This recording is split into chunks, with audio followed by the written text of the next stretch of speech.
তোমাকে আর ঠকাতে চাই না। ঠকাবা কেন? তোমাকে একটা মিথ্যা কথা বলছি। তাহলে সেই মিথ্যা কথার সত্যিটা এখন বলো। আসলে এগুলো কিভাবে বলবো বুঝতেছি না। কি সমস্যা সেইটা বলো।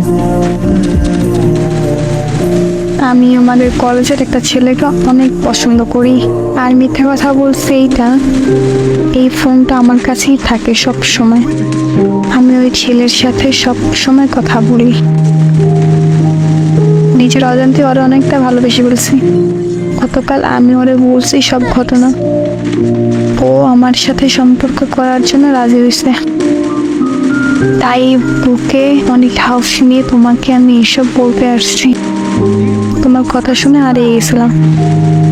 এতটা ভালোবাসো আমাকে।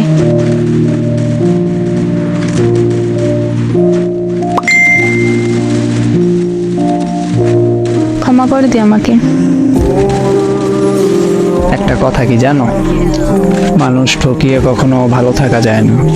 আল্লাহ ছাড় দেন কিন্তু ছাইড়া দেন না। প্লিজ এইভাবে বললো না। আমি এখন তোমাকে কি বলবো সেটাই বুঝতে পারতেছি না।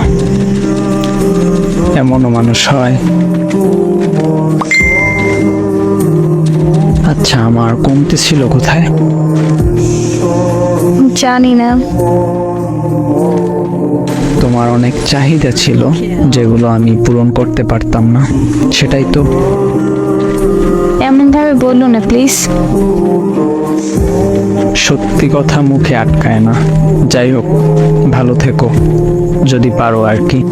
তাইলে থাইকো ভালো। অভিশাপ দিও না। না, দিব না অভিশাপ। আচ্ছা, কিছু বলার আছে আর? কেন ঘুম আসছে নাকি? তোমার মেসেজগুলো দেখতে এখন অসহ্য লাগতেছে। আচ্ছা, আমার একটা অনুরোধ রাখবা? শেষ অনুরোধ। কি বলো? যদি রাখার মতো হয় তাহলে রাখবো। আমার যত ছবি আছে তোমার কাছে সবগুলি ডিলিট করে দাও। আমার নাম্বারটা ব্লক করে দাও। তুমি কি বোকা?